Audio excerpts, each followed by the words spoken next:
Good evening. Hello, good evening.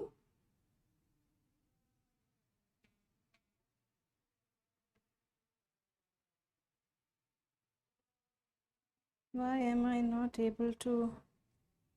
Hello, good evening.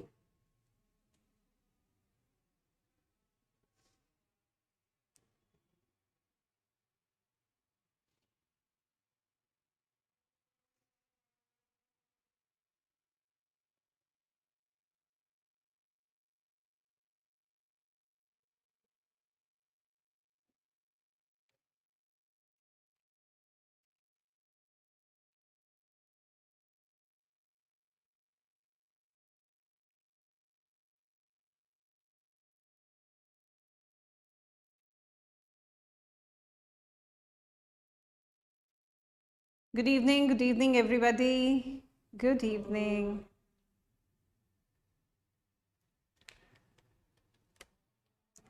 Good evening, everyone.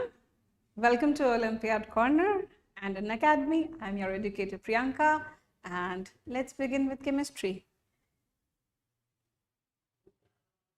Yes, Anurag, there are classes, there are offline classes going on.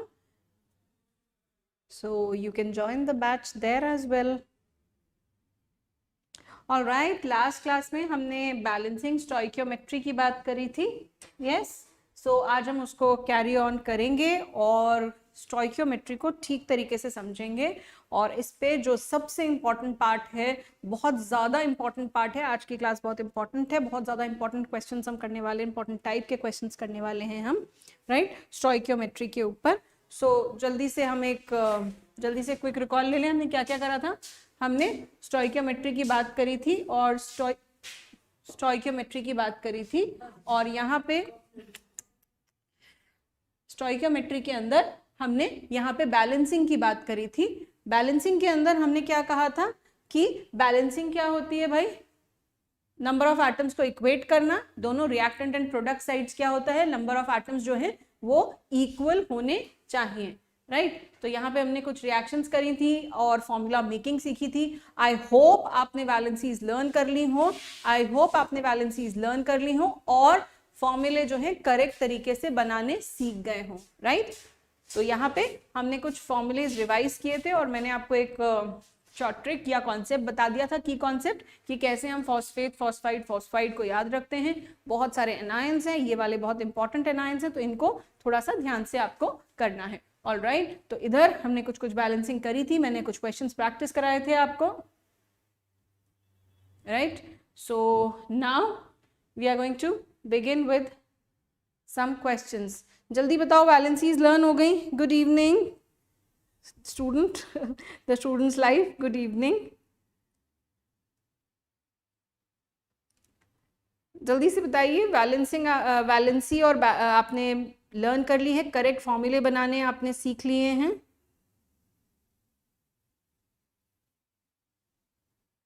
Okay, चलिए, I hope आपने ऐसा कर लिया हो. तो अब हम बिगिन करते हैं कुछ क्वेश्चंस के साथ.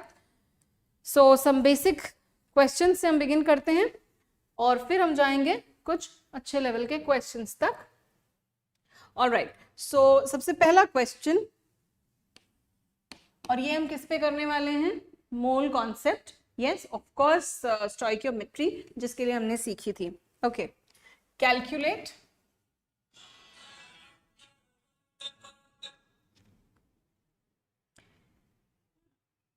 excuse me for this.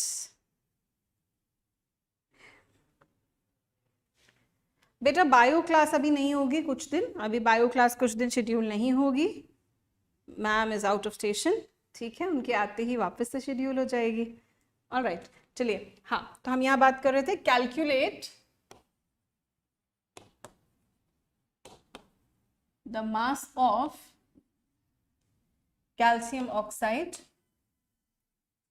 that can be prepared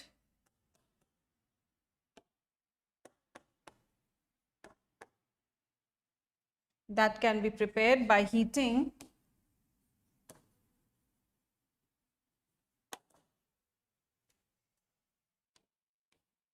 200 kg of limestone that can be prepared by heating 200 kg of limestone. क्या होता है limestone? Calcium carbonate.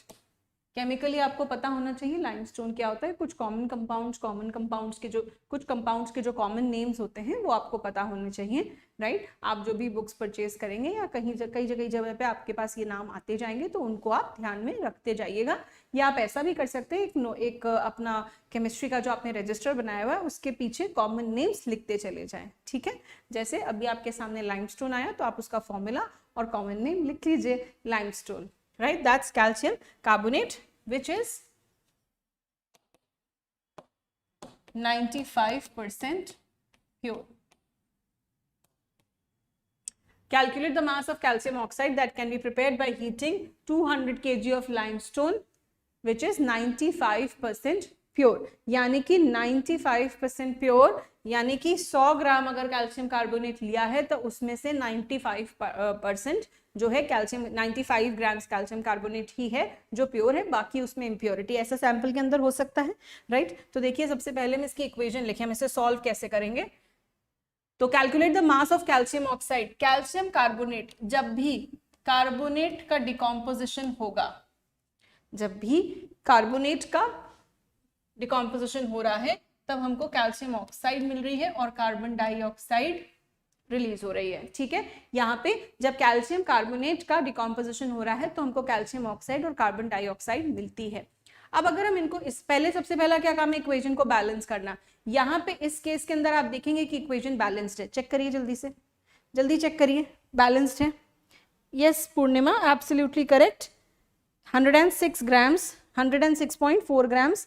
Yes, absolutely correct.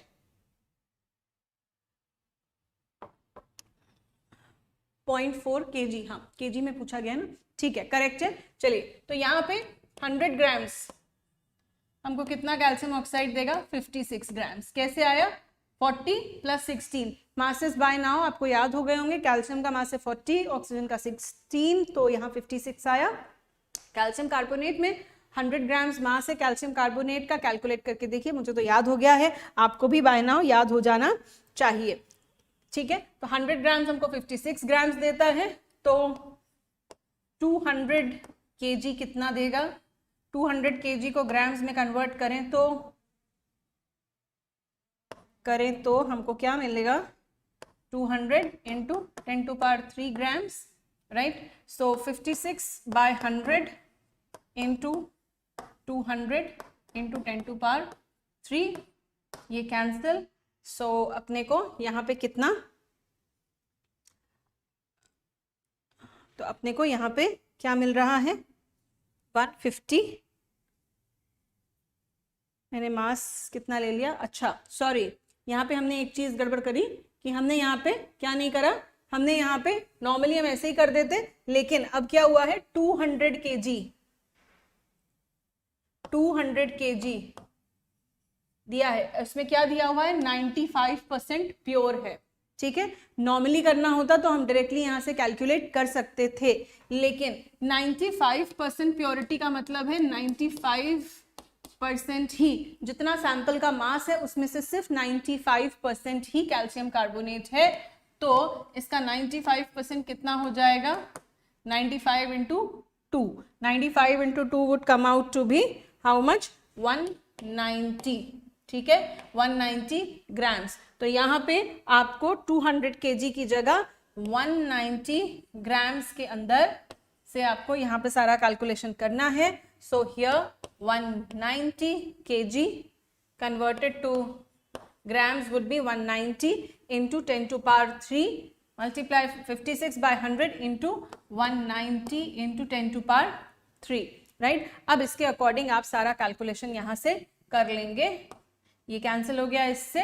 अब इसको हम कैलकुलेट करें तो ये कितना आएगा, जल्दी से कैलकुलेट करके बताइए. Yes absolutely correct. 5% नहीं, 95% पूर्णिमा. हाँ ठीक है, तो अगर हम इसको कैलकुलेट करें 56 × 190 × 10, सो ये हमको देगा, जल्दी से कैलकुलेट करके देखें, ये हमको देगा कितना, 106,400 ग्राम्स. ठीक है, और इसको अगर हम कन्वर्ट कर लें केजी में तो ये हो जाएगा 106.40 kg. So this is the amount of calcium oxide that we are going to get. This is the amount of calcium oxide that we are going to get. Absolutely correct. ये grams में निकाला है आपने, इसको एक बार KG में convert कर लीजिए. ठीक है, इसको क्योंकि यहाँ पे आपको किलोग्राम्स में दिया गया था और ये क्वांटिटी भी बहुत ज्यादा है, तो इसको आप केजीज में कन्वर्ट कर लीजिए. तो ये जो क्वेश्चन था ये बहुत सिंपल क्वेश्चन था. मास मास रिलेशनशिप पे, स्टोइकियोमेट्री में मास मास रिलेशनशिप पे काफी सिंपल क्वेश्चन था. चलते हैं अगले क्वेश्चन की तरफ.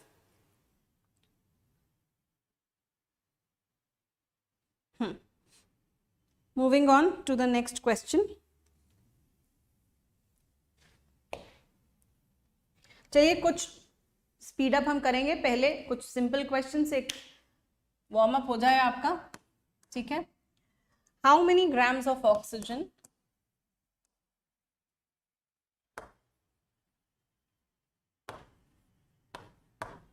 इस क्वेश्चन को आप सॉल्व करेंगे. मैंने इसके टाइप का एक क्वेश्चन आपको कर दिया. Are required to burn completely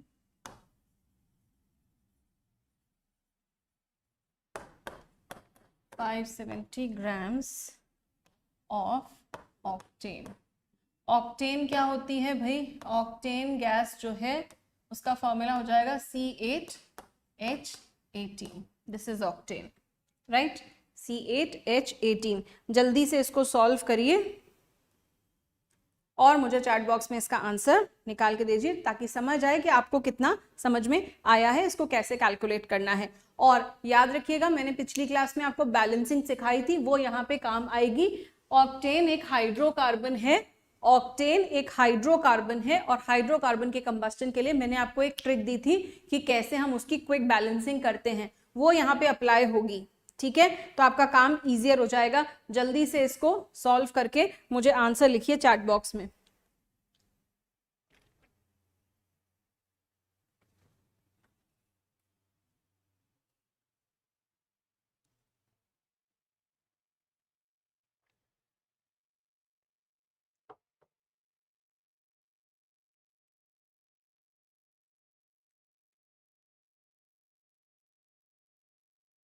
जल्दी से इसको सॉल्व करके आंसर लिखिए चैट बॉक्स में.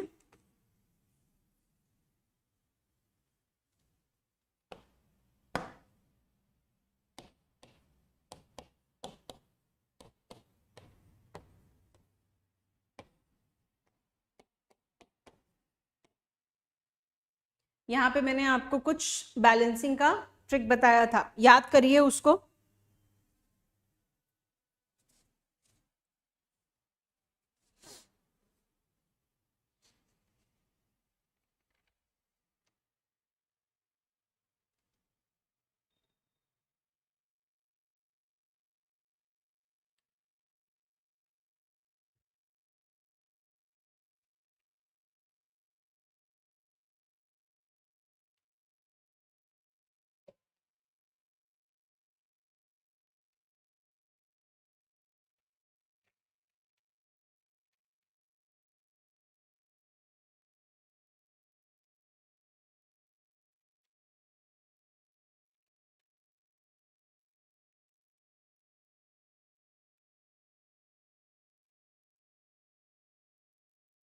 चलिए, मैंने आपको कुछ ट्रिक बताई थी. Before you take a lot of time, अगर आपको याद हो, मैंने आपको यहाँ पे ट्रिक बताई थी बैलेंसिंग की. x + y/4, यहाँ पे x एंड y/2.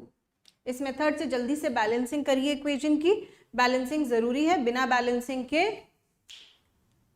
नहीं होगा, अभी फिलहाल नहीं होगा. ठीक है, चलिए बैलेंसिंग कर लेंगे. बैलेंसिंग के बाद क्या आ रहा है आपके पास? सॉल्व करने के बाद क्या आ रहा है, इसको जल्दी से कन्वर्ट करिए. और बैलेंसिंग करने के बाद आपके पास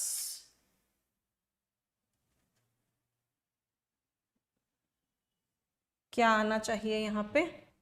ओके, बैलेंसिंग करने के बाद आपके पास यहाँ आएगा 2, यहाँ आएगा 25 एंड यहाँ पे आएगा 16 and here we will be getting 18.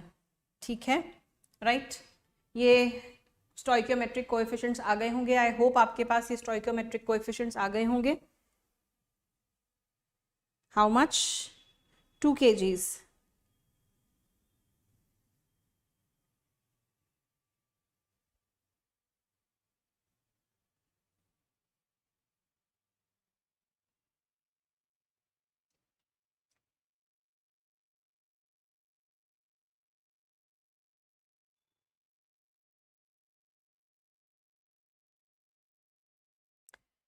One देखते हैं पूर्णिमा।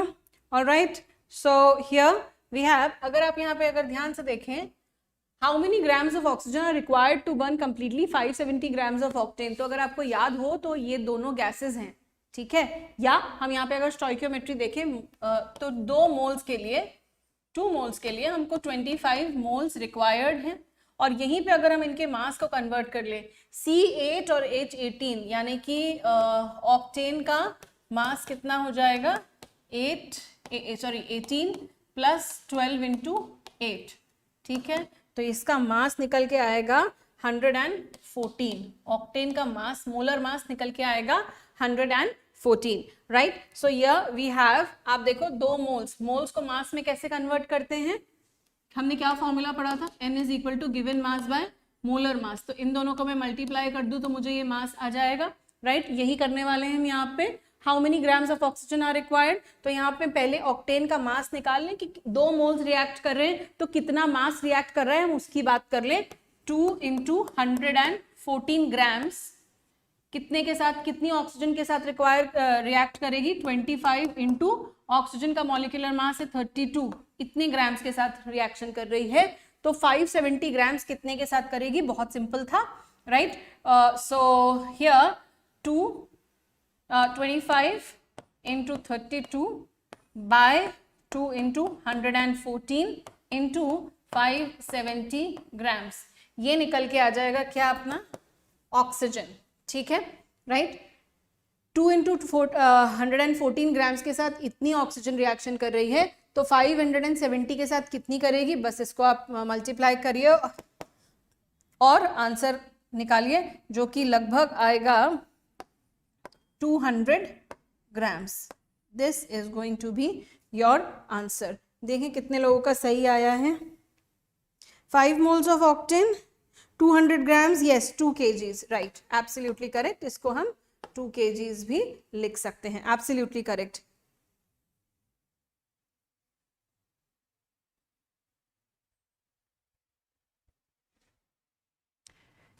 Right, next, moving on further।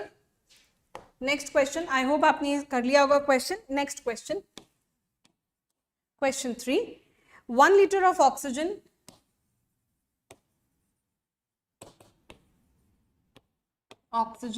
at NTP is allowed to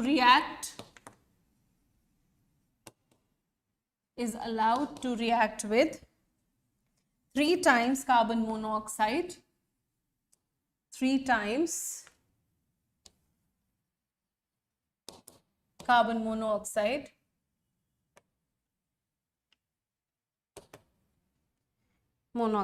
at NTP. Calculate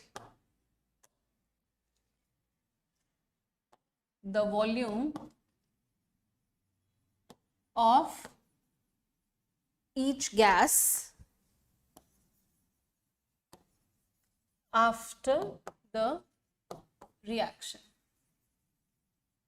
ठीक है। ये अगेन एक वॉल्यूम बेस्ड क्वेश्चन है। वॉल्यूम रिलेशनशिप का मैं हर टाइप का क्वेश्चन आपको एक एक कराती जा रही हूँ, एक 2 क्वेश्चंस। सो ये वॉल्यूम बेस्ड क्वेश्चन है। अब इसके अंदर क्या कह रहे हैं आपसे, आपको कहा है कि कार्बन मोनोऑक्साइड के साथ ऑक्सीजन रिएक्ट करती है और प्रोडक्ट बनता है कार्बन डाइऑक्साइड।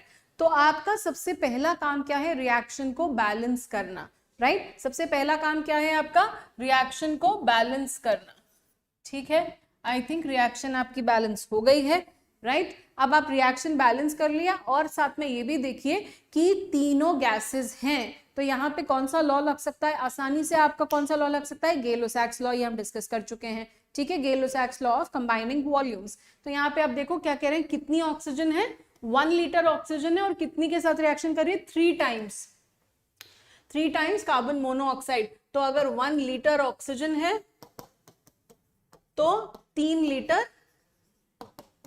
कार्बन मोनोऑक्साइड है, ठीक है। ये तो हो गया गिवन वैल्यूज। अब क्या कह रहे हैं आपसे, अब आपसे ये बोल रहे हैं कि कितनी गैसेस आफ्टर द रिएक्शन, कितनी गैसेस प्रेजेंट होंगी। सो इनका रेशियो क्या है, 2 litre carbon monoxide 1 litre oxygen के साथ रिएक्शन करके 2 लीटर कार्बन डाइऑक्साइड बनाती है। तो हमारे पास 1 लीटर ऑक्सीजन है, ठीक है, हमारे पास 1 लीटर ऑक्सीजन है। सो 1 लीटर ऑक्सीजन को कितनी कार्बन मोनोऑक्साइड चाहिए, पहले तो देखो 1 लीटर ऑक्सीजन को कितनी कार्बन मोनोऑक्साइड चाहिए, 1 लीटर ऑक्सीजन को कितनी कार्बन मोनोऑक्साइड चाहिए, बताइए कितनी चाहिए, 1:2 का रेशियो है, तो 1 लीटर को 2 लीटर रिक्वायर्ड है, ठीक है।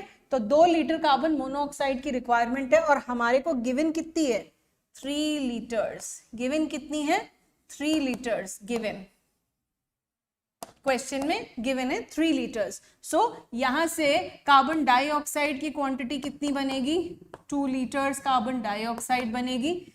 1 लीटर से 2 लीटर कार्बन डाइऑक्साइड बनती है, 1 लीटर ऑक्सीजन से 2 लीटर कार्बन डाइऑक्साइड बनती है, या हम इसको ये भी कह सकते हैं 2 लीटर कार्बन मोनोऑक्साइड से 2 लीटर कार्बन डाइऑक्साइड बनती है। तो हमारे पास in any case 2 litre carbon dioxide बनने वाली है। इसके अलावा आप यहाँ पे देखेंगे कि सिर्फ 3 लीटर में से सिर्फ 2 लीटर ही कंज्यूम हुई है, कंज्यूम्ड। सो प्रोडक्ट्स के साथ हमको यहाँ पे left over 1 litre carbon monoxide भी मिलने वाली है। सो प्रोडक्ट्स में हमारे पास, प्रोडक्ट्स के मिक्सचर में हमारे पास क्या क्या होगा, प्रोडक्ट्स के मिक्सचर में हमारे पास कार्बन डाइऑक्साइड होगी 2 लीटर्स एंड कार्बन मोनोऑक्साइड होगी 1 लीटर, राइट। सो ये होना चाहिए आपका आंसर। लेट मी सी कितने बच्चों को ये आ गया है। पार्थ, क्या बोलूं आपको, चलिए आगे बढ़ते हैं। Next question,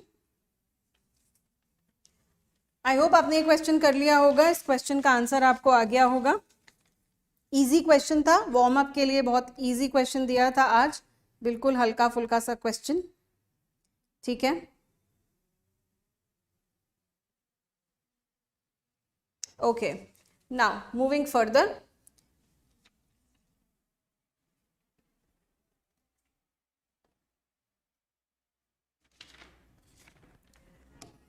Next question, hydrated sulfate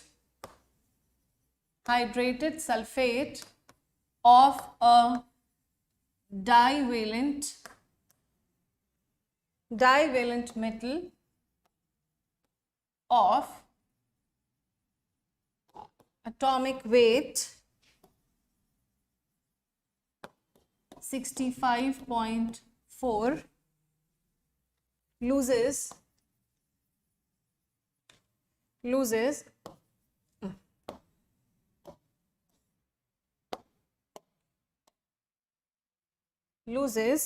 43.85% of its weight on dehydration.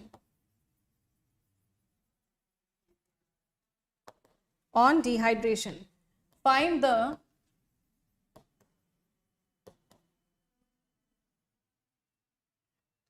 number of molecules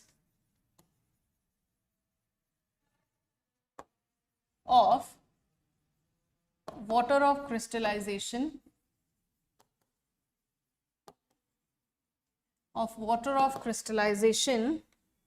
in the formula of hydrated salts.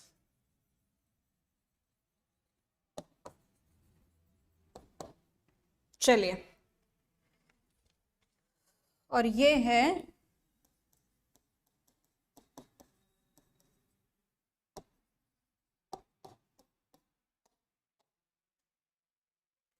चलिए पार्थ, चलिए करिए इस क्वेश्चन को solve. Yes Parth, I am expecting the answer from you. जल्दी से इस क्वेश्चन को solve करिए।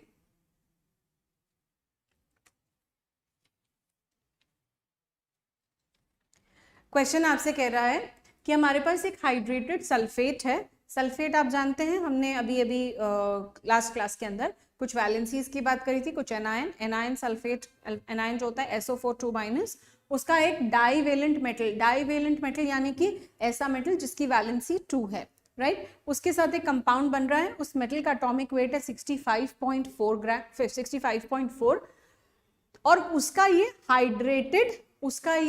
हाइड्रेटेड सल्फेट है। अब इसका क्या मतलब होता है, कुछ ऐसे कंपाउंड्स होते हैं जो कुछ वाटर एब्जॉर्ब करे, कुछ ऐसे अमॉर्फस सब्सटेंसेस होते हैं। ये बात मैं आपको पहले भी इनिशियली क्लासेस में एक्सप्लेन कर चुकी हूँ कि कुछ ऐसे अमॉर्फस सॉलिड्स होते हैं जो fix number of water molecules को एब्जॉर्ब करके क्रिस्टलाइन में बदल जाते हैं। पाउडरी सब्सटेंसेस अमॉर्फस याद है, और वो कुछ वाटर ऑफ क्रिस्टलाइजेशन एब्जॉर्ब करते हैं और क्रिस्टल्स में चेंज हो जाते हैं। तो हम उस वाटर ऑफ क्रिस्टलाइजेशन का नंबर पूछ रहे हैं कि एक मॉलिक्यूल की, एक फॉर्मूला यूनिट उस कंपाउंड की, सल्फेट की, कितने वाटर मॉलिक्यूल्स एब्जॉर्ब कर रही है।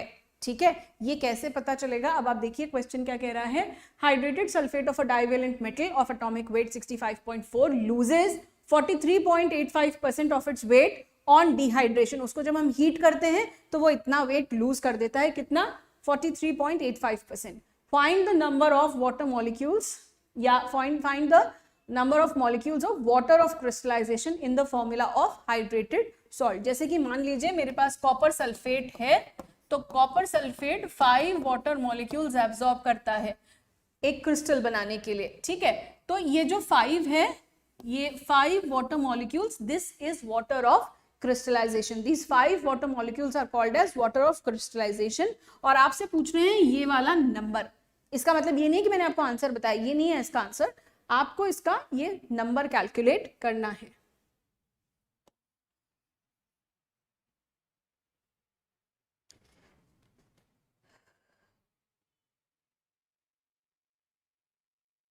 चलिए, कौन कौन इसे जल्दी से सॉल्व कर सकता है, जल्दी से चैट बॉक्स में आंसर इसका टाइप करिए।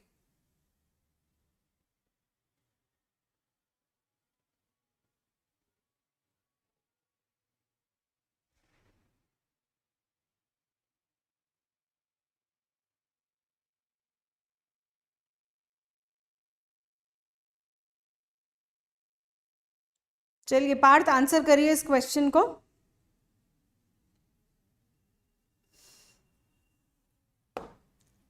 लेट्स सी, यहाँ पे हमसे क्या कहा जा रहा है, MSO4 डाइवेलेंट सल्फेट है, यानी कि आपको यहां से फॉर्मूला बनाने की जरूरत थी। उसके लिए आपको एक तो डाइवेलेंट का मतलब पता होना चाहिए, और फॉर्मूले और सल्फेट से फॉर्मूला कैसे बनेगा, जिसके लिए हमने पूरी स्टोइकियोमेट्री पढ़ी, वो कैसे होगा। मेटल वैलेंसी 2 है, सल्फेट वैलेंसी 2 है, तो ये दोनों कैंसिल आउट हो जाएंगे, और क्रिस क्रॉस मल्टीप्लाई 1 से करके हमको मिलेगा इसका फॉर्मूला MSO4। जिनको नहीं याद था उनके लिए ये इंफॉर्मेशन, ठीक है, कि फॉर्मूला हम कैसे बनाएंगे। राइट नाउ MSO4 है, और इसके पास है कुछ वाटर ऑफ क्रिस्टलाइजेशन। हम मान लेते हैं कि वो वाटर ऑफ क्रिस्टलाइजेशन, इस डॉट का मतलब मल्टीप्लीकेशन नहीं है, इस डॉट का मतलब है कि ये मिक्सचर है किसका, MSO4 मेटल सल्फेट और कुछ वाटर मॉलिक्यूल्स का, that is water of crystallisation. इसको जब हम हीट करते हैं तब हमको मिलता है MSO4 plus X water molecules. Yes, हमको यहां पे मिलता है क्या? समझ नहीं आया अमन क्वेश्चन? कौन सा, ये वाला क्वेश्चन नहीं समझ में आया? बताओ बेटा, ये वाला क्वेश्चन नहीं समझ में आया?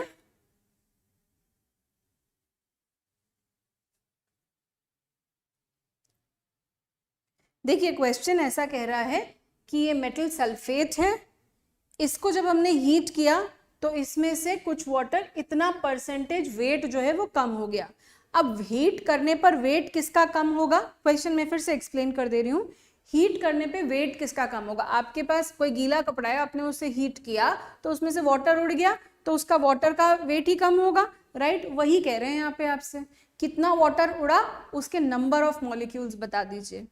बस इतना ही कह रहे हैं कि ये जो फॉर्मूला यूनिट है, ये जो मेटल सल्फेट है, ये एक fixed number of water molecules he absorb करेगा। तो जितने उसके अंदर थे वही इवेपोरेट हुए हैं, और वही उसे ही पूछ रहे कि उसका नंबर क्या है, कि कितना नंबर है वाटर ऑफ क्रिस्टलाइजेशन का, कितने वाटर मॉलिक्यूल्स उसने एब्जॉर्ब करके रखे हुए हैं, वो परसेंटेज के टर्म्स में आपको दे रखा है। देखो इस तरह के क्वेश्चन को सॉल्व कैसे करना है।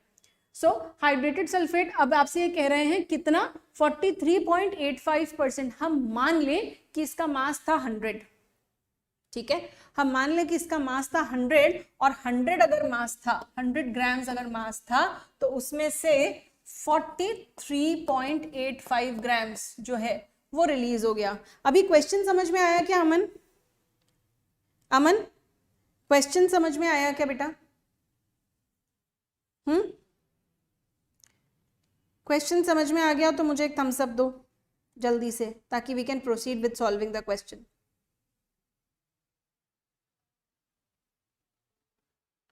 ठीक है जी, चलिए, वेरी गुड, आपको क्वेश्चन समझ में आ गया है। तो अब आप ये बताओ मुझे कि इतने वाटर मॉलिक्यूल्स थे, इतना मास, इतना परसेंटेज, 100 ग्राम्स अगर हमने ये सल्फेट लिया था, क्रिस्टलाइन सल्फेट लिया था, तो उसके अंदर 43.85 ग्राम्स जो था वो वाटर था। तो बचा हुआ मास कितना हुआ? 100 में से इसे माइनस करो, कितना आएगा?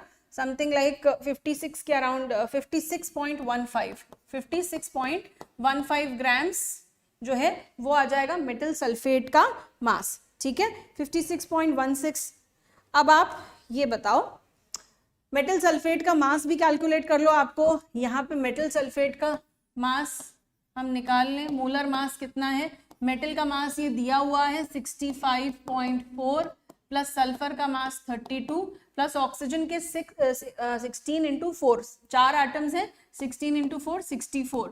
तो MSO4 का मास जरा जल्दी से कैलकुलेट करते हैं।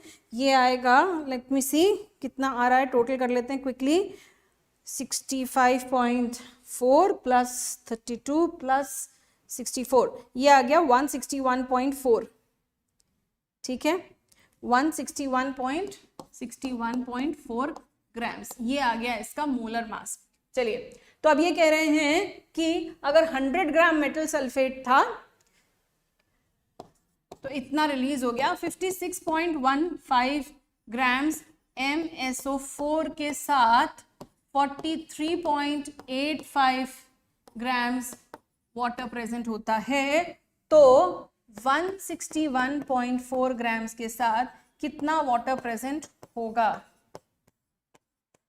तो ये आ जाएगा आपका 43.85 डिवाइडेड बाय 56.15 इंटू 161.4 ग्राम्स। कितना आ गया? ये जल्दी से कैलकुलेट करके मुझे बताइए। ये हमने किया क्या है भाई?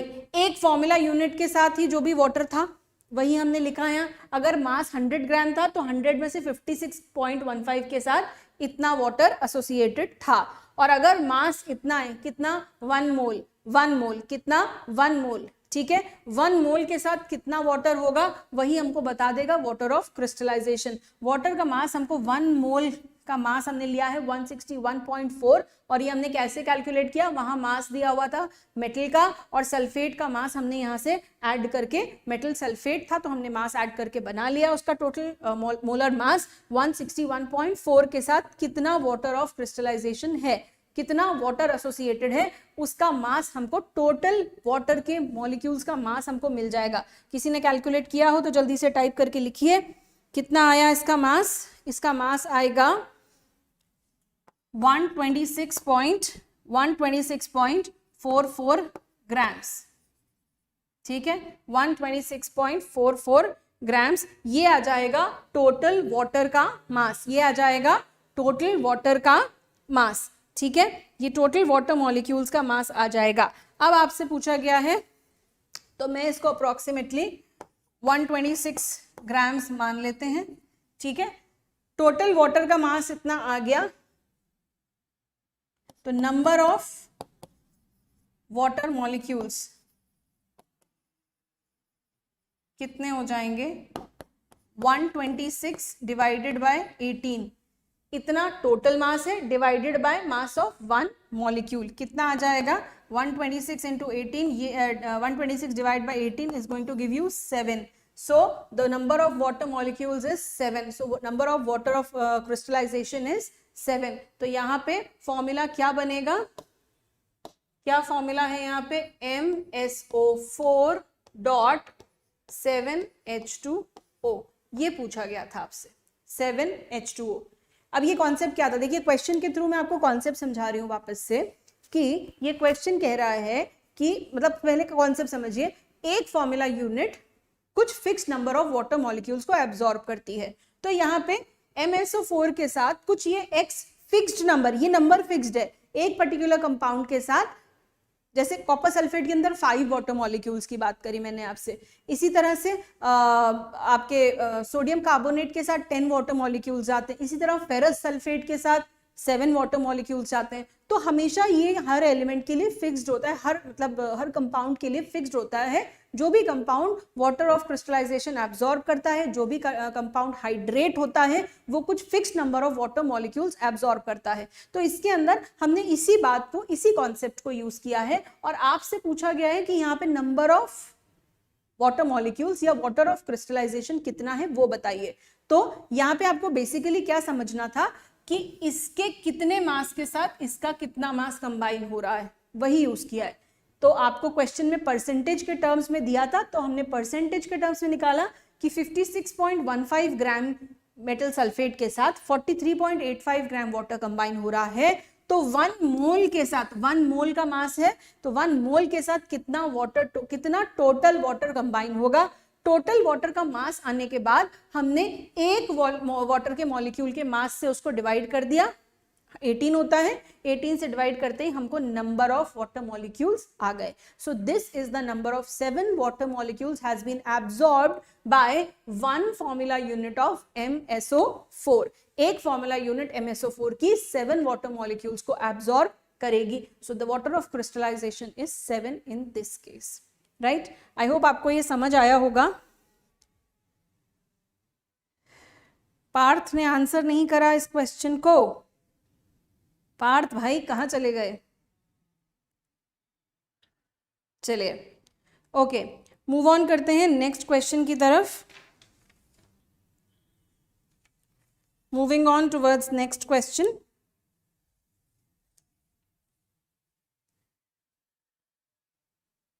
बेटा इसके अंदर सुमित, इसके अंदर स्टोइक्योमेट्री काफ़ी ज़्यादा आती है, तो काफ़ी हम इस पे क्वेश्चंस थोड़े से प्रैक्टिस करेंगे। बहुत अलग अलग टाइप के क्वेश्चंस आते हैं, और जो सेक्शंस आते हैं उनके अंदर भी अलग अलग लेवल का क्वेश्चन आता है स्टोइक्योमेट्री मोल कॉन्सेप्ट पे। तो this is the most important chapter, तो इस पे हमको थोड़ा सा ज़्यादा टाइम देना है, और आई थिंक 1 या 2 क्लासेस में हम इसे फिनिश करके फिर सोल्यूशंस चैप्टर, क्लास 12 के सोल्यूशंस चैप्टर पे मूव करेंगे, ठीक है।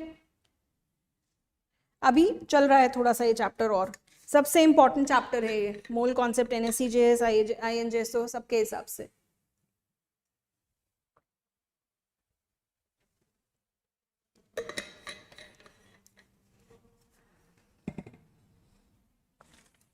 Okay, moving on to the next question.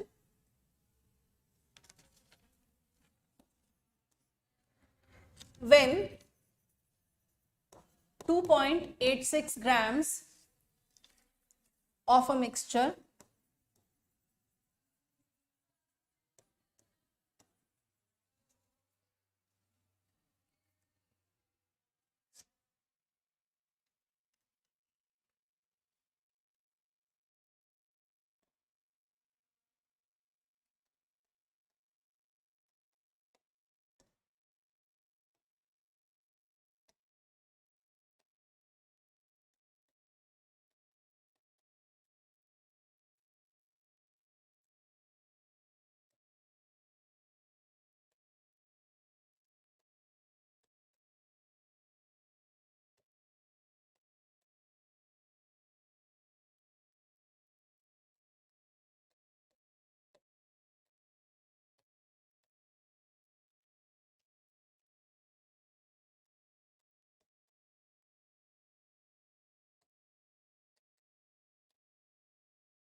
Try करिए इस क्वेश्चन को।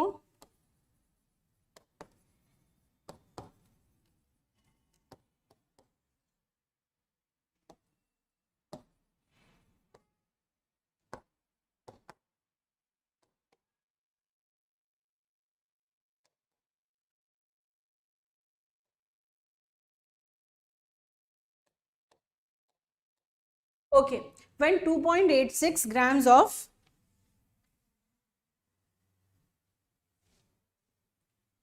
बेटा ये तो तरीका है, ये सही प्रोसेस है, ये प्रोसेस है। क्वेश्चन नहीं बन रहा है तो अच्छा नहीं लगता है, बिल्कुल सही कह रहे हो, ऐसा बिल्कुल होता है। लेकिन हमको क्वेश्चन से जूझना पड़ेगा, हमको उसमें तलाशना पड़ेगा कि हमसे पूछ क्या रहा है। उस क्वेश्चन में पूरा घुस जाना पड़ेगा अंदर तक कि इसमें कितने फ्रेगमेंट्स हैं, क्या क्या अप्लाई कर सकते हैं। ये एक शुरुआत का प्रोसेस है, आपको उस क्वेश्चन से झगड़ा करना पड़ेगा। ठीक है, आपको जितने कॉन्सेप्ट्स आते हैं वो अप्लाई करने पड़ेंगे। ठीक है, तो आपको अगर यहाँ उससे झगड़ना पड़ेगा, उससे जूझना पड़ेगा, तभी जाके आप उस तरह के क्वेश्चंस, ऐसे बहुत सारे तरह के क्वेश्चंस कर पाओगे। इसीलिए मैं आपको यहाँ अलग अलग वैरायटी के क्वेश्चंस करा रही हूँ। देखिए, क्वेश्चन नहीं आएगा, इजी इजी चीजें तो आ जाएंगी, जो नहीं आएगा इसका मतलब वो सीखने योग्य है। कार्य कठिन है अतः करने योग्य है। मैं हमेशा एक बात बोलती हूँ, हमेशा मैं अपने ऑफलाइन स्टूडेंट्स को भी और सबको और खुद को भी ये बात फॉलो करती हूँ, कोई भी कार्य जो कठिन है, कार्य कठिन है अतः करने योग्य है। आसान काम तो सब कर लेते हैं। ठीक है, तो ये हमको ट्राई करना है, हमको समझना है, हमको बार बार। देखिए, NSCJS का सिलेबस और types of questions, halwa questions बीच में आते हैं, छोटे छोटे, बहुत कम आते हैं लेकिन आते हैं। ऐसा नहीं कि हमें वो बेसिक बात नहीं पता होनी चाहिए। लेकिन जब हमको कोई चीज़ नहीं समझ में आ रही, आप वीडियो पॉज करो, रिवाइंड करो, बार बार देखो, बार बार देखो, बार बार देखो। एक बार में तो नहीं आने वाला, ऐसा जरूरी नहीं है कि आपको एक बार में आ जाए। ठीक है, आप भी क्लास 8th के बच्चे हो, हम क्या कर रहे हैं, क्लास 11th का कॉन्सेप्ट कर रहे हैं, क्लास 7th के, 8th के, 9th के बच्चे हो। तो इट्स नॉट लाइक कोई बड़ी बात नहीं है अगर नहीं आ रहा पहली बार में। तो 2 3 4 बार 5 बार आप देखिए आप जब छोटी क्लासेस में थे, ABCD भी कितने सालों तक लिखिए, उसके बाद भी कई लोगों को आपने देखा होगा कि B को D और C और D को B लिखते हैं, उल्टा K लिखते हैं, J कहीं उल्टा बना देते हैं, ऐसे की जगह ऐसा बना देते हैं। तो दैट्स नेचुरल। ह्यूमन ब्रेन थोड़ा सा टाइम लेता है कुछ डिफिकल्ट चीज़ों को प्रोसेस करने में। किसी को कोई चीज़ डिफिकल्ट लगती है, किसी को कोई चीज़ ईजी लगती है, तो कोई बात नहीं, it's okay, it's absolutely fine. आप वीडियो को 2 3 बार देखिए, लेकिन हमको इन लेवल्स को टच तो करना पड़ेगा। ठीक है, अदरवाइज फिर वो प्रिपरेशन पूरी नहीं होगी। राइट, चलिए तो बढ़ते हैं आगे। क्यों अमन जी, बात समझ आ रही है? ट्राई तो करेंगे ना हम सीखने की, है अमन जी? बताइए जल्दी से।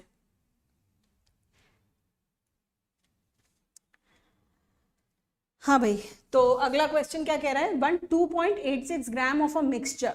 जब 2 गैसेस का मिक्सचर लिया गया है यहाँ पे, तो 2 गैसेस किसी पर्टिकुलर रेशियो में ली गई हैं या कितनी क्वांटिटी ली गई है वो यहाँ आपको बता दी गई है। ठीक है, बिल्कुल, एंड डोंट वरी, मैं आपके साथ हूँ, हम यहाँ पे कर रहे हैं, सॉल्व कर रहे हैं, आपको हर ट्रिक हर कॉन्सेप्ट अच्छे से समझा रही हूँ। तो आप बस वीडियोस बार बार देखिए और सब हो जाएगा। ठीक है, trust your self, trust the vibrations, सब होगा। चलिए, when 2.86 grams of a mixture of butene and butane। देखिए, butene and butane 2 class of hydrocarbons हैं। हाइड्रोकार्बन्स क्या होते हैं? हाइड्रोकार्बन्स कंपाउंड्स होते हैं कार्बन एंड हाइड्रोजन के। तो यहाँ पे देखिए उनका फॉर्मूला दे दिया, मैं अभी उसके डिटेल में नहीं जाऊंगी, नहीं तो हमारा ये क्वेश्चन रह जाएगा, उस डिटेल में निकल गए तो। अभी फिलहाल के लिए आपको फॉर्मूला दे दिया गया है, was burnt in excess of oxygen। जब भी हाइड्रोकार्बन ऑक्सीजन के अंदर बर्न कर रहा है तो प्रोडक्ट क्या बनता है? Carbon dioxide and water vapour. तो आपको याद हो तो हमने इस तरह की बैलेंसिंग अभी करी थी, बहुत सारे हाइड्रोकार्बन्स की हमने यहाँ पे बैलेंसिंग करी थी। राइट, तो जब हमने इन क्वेश्चंस की बैलेंसिंग करी थी तब मैंने आपको इसीलिए इन तरह के क्वेश्चंस की बैलेंसिंग कराई थी, ताकि अब आप इससे समझ पाए इस तरह की इक्वेशंस को। C4H8 ऑक्सीजन के साथ रिएक्शन करके बना रहा है कार्बन डाइऑक्साइड एंड वाटर। फिर C4H10 ब्यूटेन ऑक्सीजन के साथ रिएक्शन करके बना रहा है कार्बन डाइऑक्साइड एंड वाटर। ठीक है, देखिए अब थोड़े से डिफिकल्ट लेवल के क्वेश्चंस आ रहे हैं। मैंने आपको पहले ही कहा था कि हम इजी से स्टार्ट करेंगे, बिल्कुल इजी से वार्म अप के लिए स्टार्ट करेंगे और आज की डिफिकल्टी लेवल आज बढ़ता जाएगा। तो थोड़ा सा अलर्ट मोड में बैठिए, अच्छे से मुंह धो लीजिए, अगर नींद आ रही है तो, थक गए हैं तो 5 मिनट का ब्रीदिंग एक्सरसाइज कर लीजिए ताकि आप बिल्कुल रिफ्रेश हो जाएं और दिमाग पूरा 100% चलना चाहिए आज की क्लास में, ठीक है। ओके, सो बढ़ते हैं आगे, इस क्वेश्चन को समझते हैं। अब ये क्वेश्चन आपसे क्या कह रहा है, 8.8 gram of carbon dioxide and 4.14 grams of water was produced. Calculate mass percentage of butane in the original mixture. तो ब्यूटेन के लिए आपको यहाँ पे दिया गया है कि ब्यूटेन का आपको ओरिजिनल मिक्सचर में से मास निकालना है या हम कहें मास परसेंटेज निकालना है। तो बेसिकली हमको ब्यूटेन का मास चाहिए। ब्यूटेन के मास को हम मान ले x और ब्यूटीन का मास हो गया 2.86 माइनस x ग्राम्स, ये x ग्राम्स और इतना इसका मास। अब आपको ये कहा गया है कि टोटल जितनी कार्बन डाइऑक्साइड प्रोड्यूस हुई है वो कितनी हुई है, 8.8 ग्राम्स, 8.8 ग्राम्स CO2 प्रोड्यूस हुई है। तो सबसे पहला काम क्या होता है, ऐसी इक्वेशन को देखने के बाद सबसे पहला काम होता है उसको बैलेंस करना। क्विकली बैलेंस करिए, एक एक स्टेप करते हैं साथ में, क्विकली इस इक्वेशन को बैलेंस करिए, जल्दी से बैलेंस करिए और मुझे इक्वेशन 1 ब्यूटीन लिख के उसके कोएफिशिएंट्स टाइप करिए, फिर ब्यूटेन लिख के उसके कोएफिशिएंट्स टाइप करिए जल्दी से, क्विकली।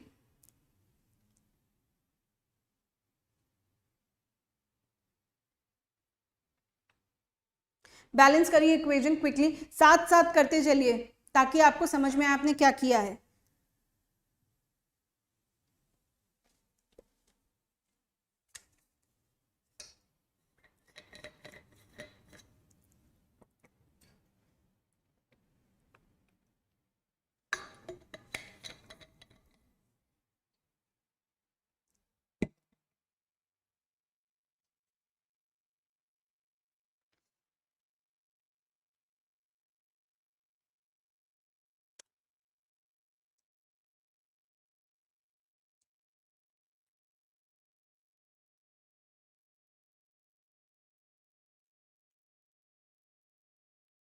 जल्दी से करिए क्विकली, तब तक हम यहाँ पे साइड में कार्बन डाइऑक्साइड के मोल्स कैलकुलेट कर लेते हैं।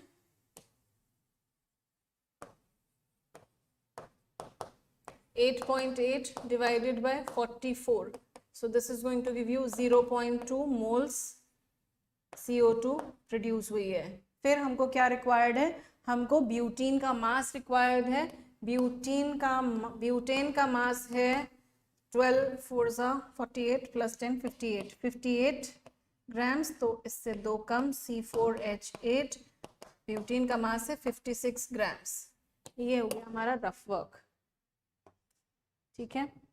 चलिए बैलेंसिंग हुई, बैलेंसिंग हुई पहली इक्वेशन की, ब्यूटीन की बैलेंसिंग कैसे करी थी हमने, x plus y by 4 x और यहाँ पे y बाय 2। सो उस हिसाब से जब हम इसको बैलेंस करेंगे तो यहाँ आएगा 6, यहाँ आएगा 4 एंड यहाँ आएगा 4।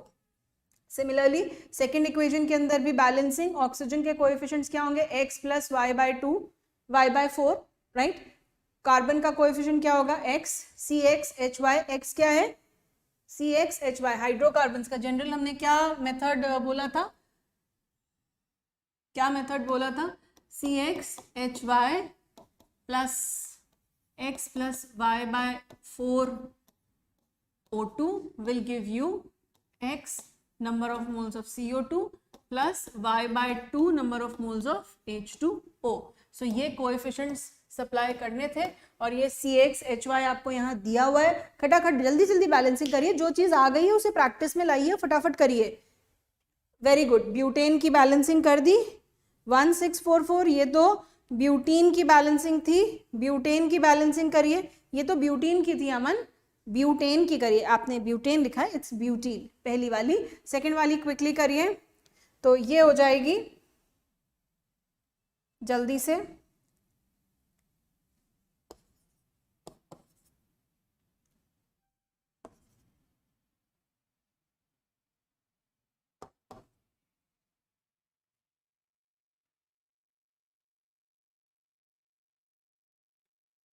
हाँ जी, तो हमको अब क्या मिल गए, यहाँ नंबर ऑफ मोल्स मिल गए। तो हम यहाँ से क्या हम देख सकते हैं, यहाँ से हम क्या देख सकते हैं कि इतने ग्राम्स, अब ये मास दिया हुआ है, इसको अगर मैं मोलर मास से डिवाइड कर दूं तो क्या मुझे नंबर ऑफ मोल्स मिल जाएंगे। अब आप देखिए ये सारी गैसेस हैं, वाटर को छोड़ दें, वाटर को भूल जाएं, क्यों, क्योंकि वो तो लिक्विड स्टेट में। आपने गेल-लुसाक्स लॉ के अंदर क्या पढ़ा था, गेल-लुसाक्स लॉ ऑफ कंबाइनिंग वॉल्यूम्स में, कि अगर दो गैसेस आपस में रिएक्शन कर रही हैं और तीसरी भी गैस बना रही हैं तो उनके रिएक्शन का जो नंबर ऑफ मोल्स होंगे वो एक फिक्स्ड रेशियो में होंगे और जो प्रोडक्ट बनेगा उससे भी फिक्स नंबर ऑफ मोल्स होंगे। तो यहाँ पर अगर आप देखें तो आप उसी बात को अप्लाई कर सकते हैं।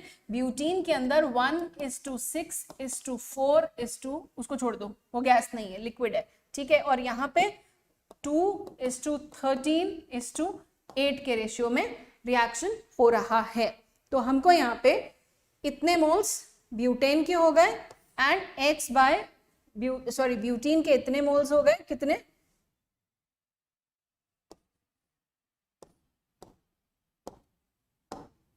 ठीक है।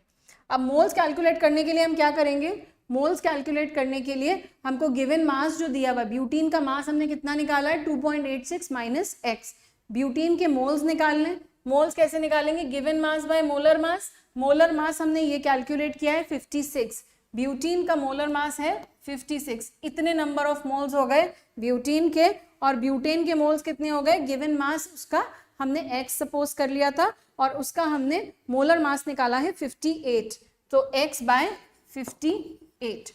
अब हम क्या देखें, अब हम यहाँ पे ये देखने की कोशिश करें कि 1 मोल 4 मोल्स कार्बन डाइऑक्साइड दे रहा है, तो इतने मोल्स ब्यूटेन के कितनी कार्बन डाइऑक्साइड देंगे। हम कार्बन डाइऑक्साइड से क्यों रिलेट कर रहे हैं, क्योंकि यहाँ पे हमें कार्बन डाइऑक्साइड का ही डेटा दिया गया है, ठीक है। वाटर से हम रिलेट अभी नहीं कर पाएंगे, क्यों, क्योंकि वो लिक्विड स्टेट में, और हमको यहाँ से सीधे सीधे कैलकुलेशन मिल जाएगी, ठीक है। तो यहाँ पे हमको क्या दिया गया, इतने मोल्स ब्यूटीन के कितना कार्बन डाइऑक्साइड बनाएंगे वो हमको कैलकुलेट करना है। 1 मोल 4 मोल्स बनाता है, तो इतने मोल्स कितनी कार्बन डाइऑक्साइड बनाएंगे, 2.86 minus x upon 56 multiplied by 4. This is the amount of carbon dioxide formed by butane. Now, for butane क्या होगा, 2 moles 8 moles कार्बन डाइऑक्साइड बनाते हैं। 2 moles कैसे पता चला, स्टोइकियोमेट्रिक कोएफिशिएंट से। 2 moles 8 moles कार्बन डाइऑक्साइड बनाते हैं, तो x बाय 58 मोल्स कितनी कार्बन डाइऑक्साइड बनाएंगे, 8/2 इंटू x बाय 58। जरा कैलकुलेट करिए यहाँ पे कितनी कार्बन डाइऑक्साइड आ रही है,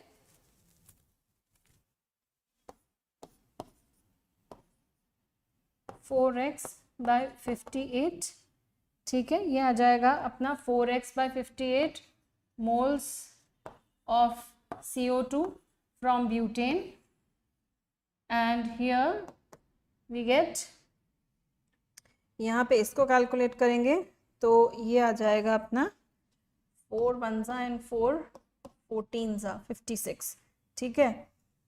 तो ये आएगा अपना 2.86 minus x upon 14 moles of CO2 from butene, ठीक है। दोनों से हमने कैलकुलेट कर ली कितनी कार्बन डाइऑक्साइड रिलीज हो रही है, दोनों से हमने क्या कैलकुलेट कर ली, कितनी कार्बन डाइऑक्साइड रिलीज हो रही है, और इन दोनों का टोटल किसके बराबर होगा, इसके बराबर होगा 8.8 ग्राम्स या फिर 0.2 मोल्स के बराबर होगा। तो हमको यहाँ से x कैलकुलेट करने में कोई दिक्कत नहीं आएगी। बोलो इतनी बात समझ आ रही है, बोलो इतनी बात समझ आ रही है तो मैं आगे बढ़ूं, नहीं तो इसी को एक बार फिर से समझाऊं, जल्दी से बताओ, जल्दी से बताओ, इतनी बात समझ में आ रही है कि हमने ये कैलकुलेशन क्या किया है, कैसे किया है। हमने सिंपली इक्वेशंस को बैलेंस करा, दोनों इक्वेशन लिखी, अलग अलग कंबस्टन हो रहा है, ठीक है। तो अब हमने क्या किया है, हमने ब्यूटीन का कंबस्टन देखा, हमने ब्यूटेन का कंबस्टन देखा, हमारे पास x का मिक्सचर था, हमें कैलकुलेट करना है मास परसेंटेज ऑफ ब्यूटेन। तो मास ऑफ ब्यूटेन हमने x मान लिया और मास ऑफ ब्यूटीन हमने 2.86 माइनस x मान लिया। फिर हमने ब्यूटेन और ब्यूटीन दोनों के मोल्स कैलकुलेट किए, तो मोल्स निकले x/58 डिवाइडेड बाय, मतलब उनके मोलर मास से उनको डिवाइड कर दिया जो गिवन मास हमने लिया, और 2.86 माइनस x अपॉन 56। अब हम यहाँ पे स्टोइकियोमेट्री चेक कर रहे हैं और स्टोइकियोमेट्री चेक करके ये बता रहे हैं कि इंडिविजुअली ब्यूटीन और ब्यूटेन कितनी कितनी कार्बन डाइऑक्साइड बना रहे हैं। तो ब्यूटीन बना रहा है 2.86 माइनस x अपॉन 56 इंटू 4, 1 मोल ब्यूटीन 4 मोल्स कार्बन डाइऑक्साइड बनाता, तो उस हिसाब से हमने यहाँ पे कैलकुलेट कर लिया कितनी कार्बन डाइऑक्साइड बन रही है। फिर यहाँ पे 2 moles butane 8 moles carbon dioxide बनाते हैं, तो इस गिवन नंबर ऑफ मोल से कितनी कार्बन डाइऑक्साइड मिल रही है ये हमको मिल गया। अब इसका टोटल किसके बराबर होगा, यहाँ पे जो हमने कार्बन डाइऑक्साइड के नंबर ऑफ मोल्स कैलकुलेट किए थे उसके बराबर। क्यों? क्योंकि क्वेश्चन में दिया गया था total 8.8 grams of carbon dioxide is produced, तो ग्राम्स में कार्बन डाइऑक्साइड दी गई थी, हमने उसके मोल्स निकाल लिए, स्टोइकियोमेट्री कर रहे हैं, राइट। तो इसको हम नेक्स्ट पेज पे कैरी ऑन करते हैं। कितना? 2.86 minus x upon 14, 2.86 minus x upon 14 plus 4x by 58, 4x by 58, ये है ब्यूटेन से आई हुई कार्बन डाइऑक्साइड, ये वाली है ब्यूटेन से आई हुई कार्बन डाइऑक्साइड, और ये किसके बराबर है? ये है 0.2। इसके मोल्स कितने कहाँ गया भाई? It is equal to 0.2। This moles, these moles plus is equal to 0.2 moles. अब हम अगर इसको कैलकुलेट करें तो जल्दी से इसको कैलकुलेट करिए और बताइए x की वैल्यू क्या आ रही है। जल्दी से बताइए x की वैल्यू क्या निकल के आ रही है, जल्दी से बताइए x की वैल्यू क्या निकल के आ रही है। x की वैल्यू कैलकुलेट करनी है क्विकली।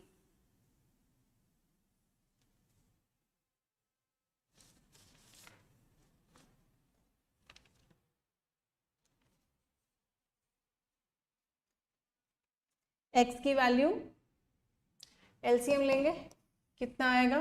14 इंटू 58, 2 से चले जाएंगे दोनों, तो ये आएगा 406, ठीक है।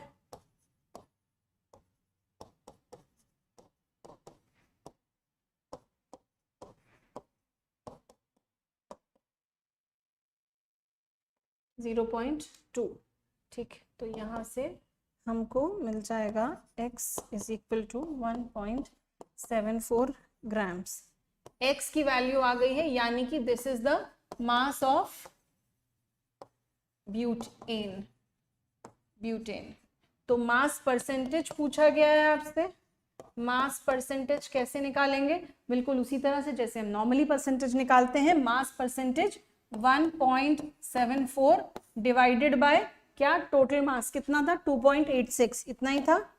Yes, 2.86 into 100। जल्दी से मुझे अब कैलकुलेट करके बताइए कितना परसेंटेज आ रहा है, कितना परसेंटेज आ रहा है, जल्दी से कैलकुलेट करके बताइए।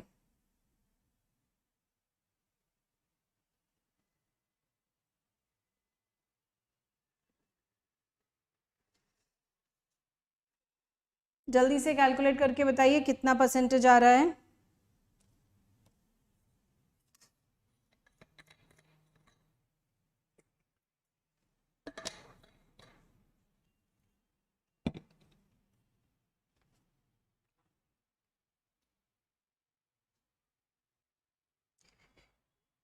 आपका परसेंटेज इधर आएगा 60.83%। तो दिस इज द परसेंटेज जिसके लिए हमने इस क्वेश्चन को करा था। क्वेश्चन ने मास परसेंटेज पूछा था आपसे, मास परसेंटेज पूछा था, and this is the mass percentage over here in this question.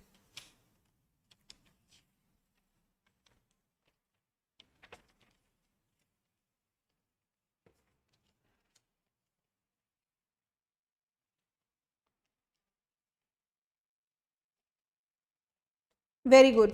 Absolutely correct, never give up, आपका नाम जैसा है वैसे ही आपने काम किया है। इट इज 60.8%, आपका 60.8% आ रहा है, ठीक है 60.8%।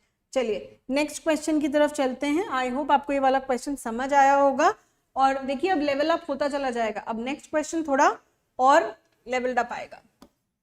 ओके, सो नेक्स्ट क्वेश्चन आप ध्यान से फॉलो करिएगा, साथ साथ करते चलिएगा। बड़ा क्वेश्चन है, लैंग्वेज ज्यादा होती है तो क्वेश्चन को बार बार रीड करना होता है।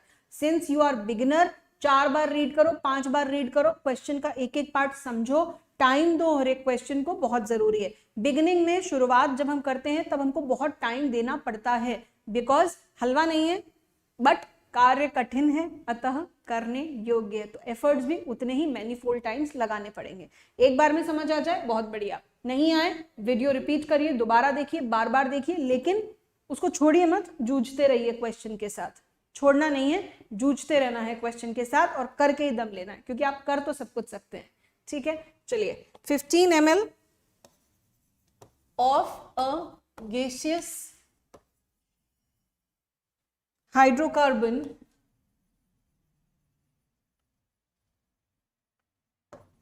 required for complete combustion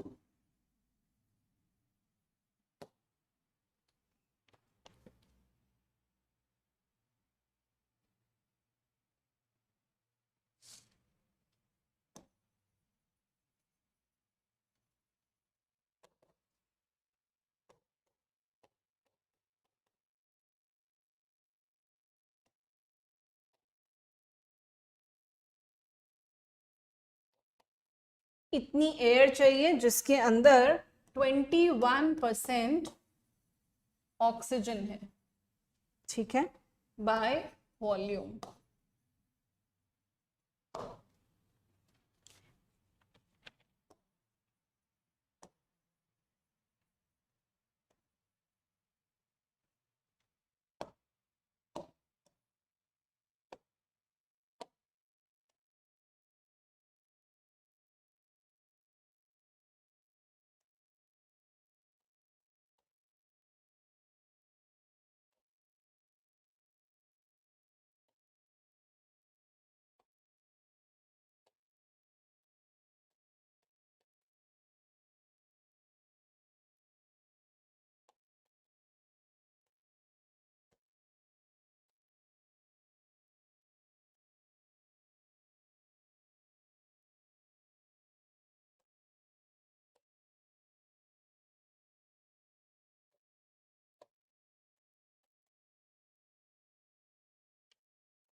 चलिए मैं क्वेश्चन रीड कर देती हूँ आपके लिए। क्वेश्चन कह रहा है 15 ml of a gaseous hydrocarbon required for complete combustion 357 ml air containing 21% oxygen by volume। तो 15 ml हाइड्रोकार्बन को 357 ml एयर की रिक्वायरमेंट थी, जिसमें से सिर्फ 21% ही ऑक्सीजन थी। तो ऑक्सीजन 21% है, इतनी क्वांटिटी, इतनी वॉल्यूम एयर के अंदर। फिर the gaseous products after the reaction, gaseous product occupied how much? 327 ml, इतनी वॉल्यूम रिएक्शन के बाद ऑक्यूपाइड थी। If all the volumes are measured at STP, the molecular formula of hydrocarbon will be। अब आपको hydrocarbon का molecular formula find out करना है। Now this is a very tricky question, similar, बिल्कुल similar question JEE mains में भी आया हुआ है, आई थिंक 2016 में, बिल्कुल similar question with the same options, right. तो बिल्कुल सिमिलर क्वेश्चन, मतलब सिर्फ यहाँ पे थोड़ा सा वॉल्यूम चेंज था, बाकी बिल्कुल सिमिलर क्वेश्चन। सो आप इस क्वेश्चन को बार बार रीड करिए, समझने की कोशिश करिए और क्रैक करना है इस क्वेश्चन को, ठीक है। मैं आपके लिए इसकी इक्वेशन लिख देती हूँ। इक्वेशन कह रही है CxHy, हमको पता नहीं है हाइड्रोकार्बन कौन सा, हमको वही फाइंड आउट करना है इनमें से कौन सा है, प्लस ऑक्सीजन CO2 बना रही है और H2O बना रही है। अब यहां जो हमें बैलेंसिंग करनी है x प्लस y/4 से होगी, y/4, यहाँ पे x और यहाँ पे y/2, ठीक है, x प्लस y/2। हमें ये x and y he find out करने हैं यहाँ पे, राइट। आपसे कह रहे हैं 15 ml of a gaseous hydrocarbon, इसकी क्वांटिटी कितनी दी गई है 15 ml। ये भी गैस है, ये भी गैस है, ये भी गैस है, इसको छोड़ दो, ये गैस है नहीं है, शायद नहीं है, वाटर ही है, ठीक है। अब 21% ऑक्सीजन, 21% ऑफ 375, यहाँ देखो 375 का 21% कितना होता है, उतनी ऑक्सीजन यूज की गई है। कैलकुलेट करो 375 357 रे, मैं बार बार 75 लिख रही हूँ, वहां पे भी शायद डेटा 75 ही था। 357 इंटू 21, ठीक है। कैलकुलेट करिए कितनी वॉल्यूम है किसकी, ऑक्सीजन की कितनी वॉल्यूम रिक्वायर्ड है, तो 357 into that will be 74.97, that is 75 ml, 75 ml of oxygen. इतनी एयर थी और एयर में से इतनी ऑक्सीजन थी, कितनी 75 ml, 75 ml ऑक्सीजन थी, ठीक है। अगर हमें स्टोइकियोमेट्री को देखें, अगर हमें थोड़ा सा ब्रेनस्टॉर्म करिए आप, थोड़ा सा दिमाग लगाइए कि इस क्वेश्चन को मुझे कैसे क्रैक करना चाहिए, मुझे क्या करना चाहिए, थोड़ा सा दिमाग लगाइए, लड़िए, क्वेश्चन को डीपली अंडरस्टैंड करिए, बार बार इस क्वेश्चन को रीड करके, थोड़ा सा इसको टाइम दीजिए प्लीज, ये जरूरी है, ठीक है।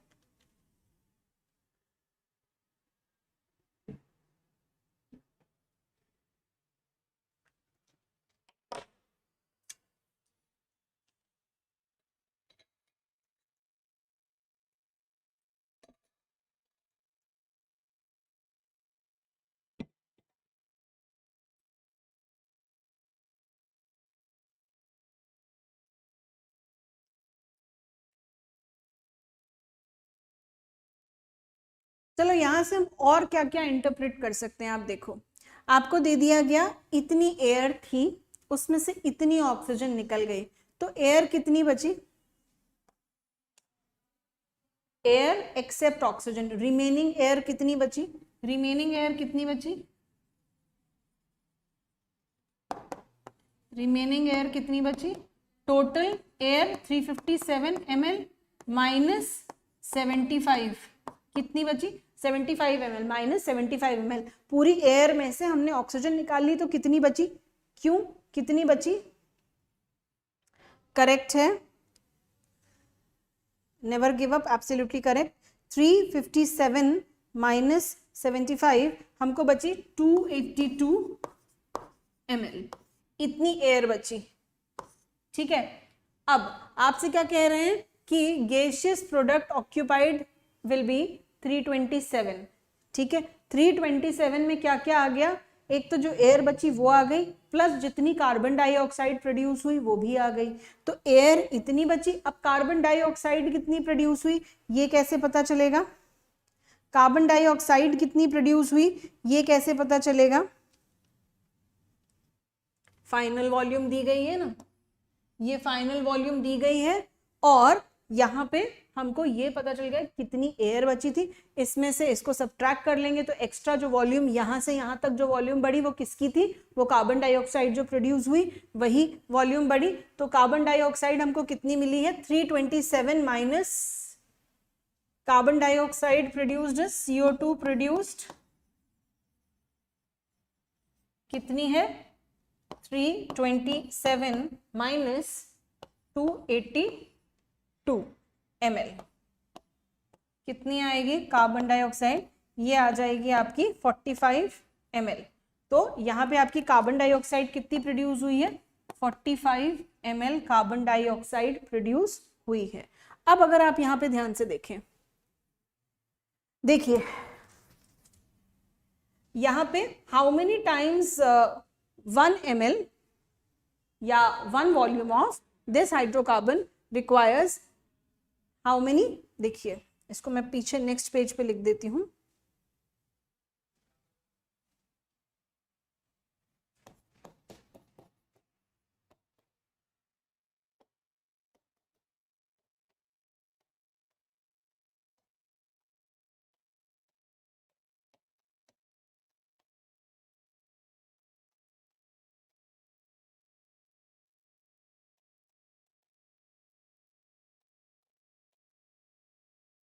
ये हमने निकाल ली थी 45 ml, ठीक है। तो अगर अब हम यहाँ इसकी स्टोइकियोमेट्री चेक करें तो स्टोइकियोमेट्री के हिसाब से 1 मोल CXHY को कितनी ऑक्सीजन रिक्वायर्ड है, X by Y by 4 O2 is required. तो 15 ml को कितनी रिक्वायर्ड होगी, X by Y by 4 into 15, इतनी रिक्वायर्ड होगी। और हमने जो कैलकुलेट किया उसके हिसाब से किसके इक्वल है, this is equal to 75 ml। Yes और नो, हमने कैलकुलेट करके निकाला ना कितनी ऑक्सीजन हमको दे रखा था क्वेश्चन में, कितनी ऑक्सीजन कंज्यूम हुई है। सो इस डेटा की वैल्यू कितनी आ रही है, 75 ml आ रही है। तो ये 1 जा 15 5 जा, सो x प्लस वाई बाय 4 की वैल्यू कितनी आ गई, 5 आ गई। x प्लस वाई बाय 4 की वैल्यू 5 आ गई, यानी कि ये ऑक्सीजन का जो कोएफिशिएंट था वो कितना आ गया, 5 आ गया। ऑक्सीजन का कोएफिशिएंट कितना आ गया, 5 आ गया। ऑक्सीजन का कोएफिशिएंट कितना आ गया, 5 आ गया। वेरी गुड, करेक्ट है, एब्सोल्युटली करेक्ट है। ऑक्सीजन का कोएफिशिएंट कितना आ गया, 5 आ गया।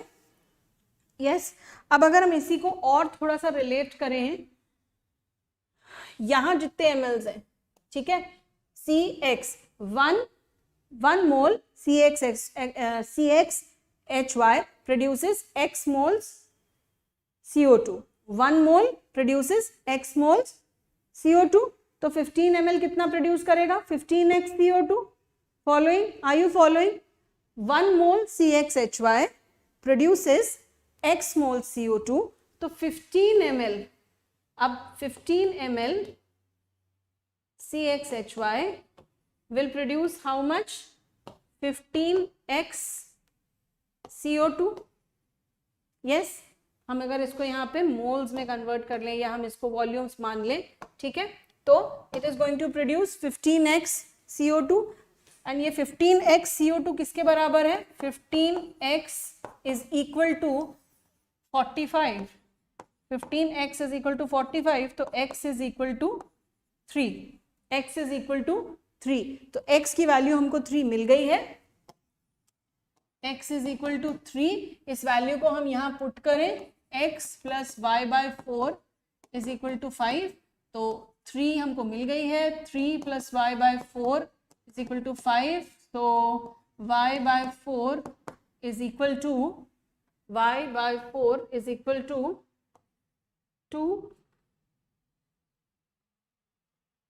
2 and y is equal to 8, ठीक है। सो हमको CX और HY मिल गया है, C हो गया 3 एंड Y हो गया 8, right. So this is how we reach the conclusion. और क्वेश्चन में ये थर्ड ऑप्शन C3H8 यानी कि प्रोपेन, C3H8 यानी कि propane is the correct answer. Yes, absolutely correct. Aman, आपको समझ आया ये क्वेश्चन हमने कैसे सॉल्व किया? देखिए इसी तरीके के क्वेश्चंस आते हैं, इस तरीके के क्वेश्चंस से आपका अंडरस्टैंडिंग बढ़ेगी। इस तरह के क्वेश्चंस को बार बार और क्वेश्चंस करें ऐसे, ठीक है। चलिए मैं आपको एक और क्वेश्चन दे रही हूँ, एक और क्वेश्चन, नेक्स्ट क्वेश्चन पे चलते हैं।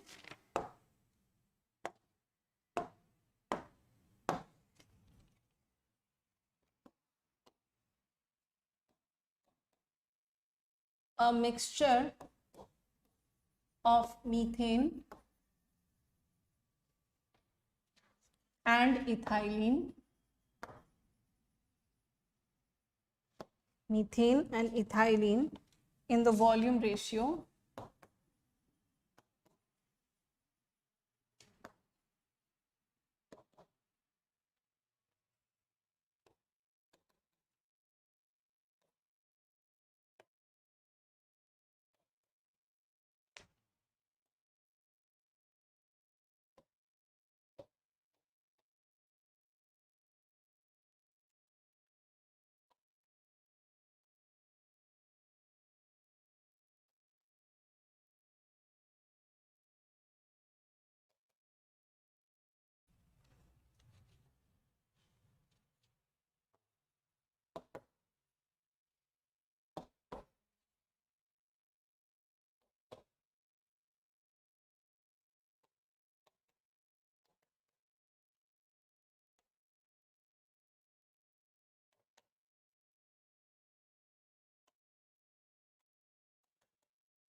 Is the video visible? Is the video visible? Am I audible and visible? Am I audible and visible? हाँ बेटा, क्वेश्चंस हर्षित, क्वेश्चंस इसी लेवल के आते हैं, इस लेवल के भी आते हैं और इससे बियॉन्ड थोड़ा थोड़ा कहीं पे लास्ट सेक्शंस में और दूसरे टॉपिक्स में, जहाँ पे मोल तो सब जगह रिक्वायर्ड है, मोल की अंडरस्टैंडिंग बहुत अच्छी होनी चाहिए। तो मोल कॉन्सेप्ट और स्टोइकियोमेट्री बहुत ही इंपॉर्टेंट है, बहुत ही ज़्यादा इंपॉर्टेंट है, ठीक है। तो वहाँ पे इसकी अंडरस्टैंडिंग तो बहुत अच्छे से होनी ही चाहिए, ठीक है, क्योंकि ये अप्लाई होता रहेगा, हर तरह के कॉन्सेप्ट में ये अप्लाई होता रहेगा। देखिए पार कट हो रही है बार बार,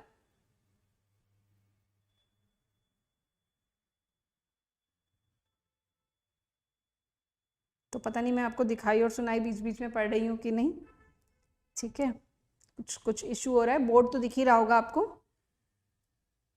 राइट। अब आप इस क्वेश्चन को ट्राई करिएगा। A mixture of methane and ethylene, ethylene कौन सी गैस होती है, मीथेन कौन सी गैस होती है, methane is CH4 and ethylene is C2H4, ठीक है, ethylene is C2H4, ethene gas होती है उसको हम इथाइलिन बोलते हैं, ठीक है, इथीन गैस है C2H4। दिखाई सुनाई पड़ रही हूँ भाई, पार कट के बाद पता नहीं चल रहा है। फॉर्मूला लिख देती हूँ फॉर योर कन्वीनियंस, बाकी ये यूज करते करते याद हो जाना चाहिए, C2H4 CH4, ठीक है। तो आप इन क्वेश्चंस को ट्राई करिएगा और ऐसे कुछ क्वेश्चंस और मिले तो उनको भी ट्राई करिएगा। एंड याद रखिएगा, कार्य कठिन है अतः करने योग्य है, तो इसको याद रखिएगा और क्वेश्चन करते जाइएगा। नहीं आ रहा है तो क्वेश्चन से लड़िए, जूझिए, उसको क्रैक करने के लिए बार बार पढ़िए। और see what happens is when you read so many times your brain is going to absorb it and अपने आप प्रोसेस करेगा वो इंफॉर्मेशन। इंतजार नहीं करना है, ऐसा नहीं है कि 4 साल लगा देंगे प्रोसेस करने में, आप उस क्वेश्चन को बार बार रीड करिए, आपको समझ आएगी चीजें करनी कैसे है। और वीडियो बार बार रिवाइंड करके देखिएगा ताकि आपको क्लियर हो जाए जो कॉन्सेप्ट्स आपको नहीं आए। So we'll end up over here. Thank you class, thank you everyone, we'll meet again. आप इस क्वेश्चन को ट्राई करिएगा। Thank you.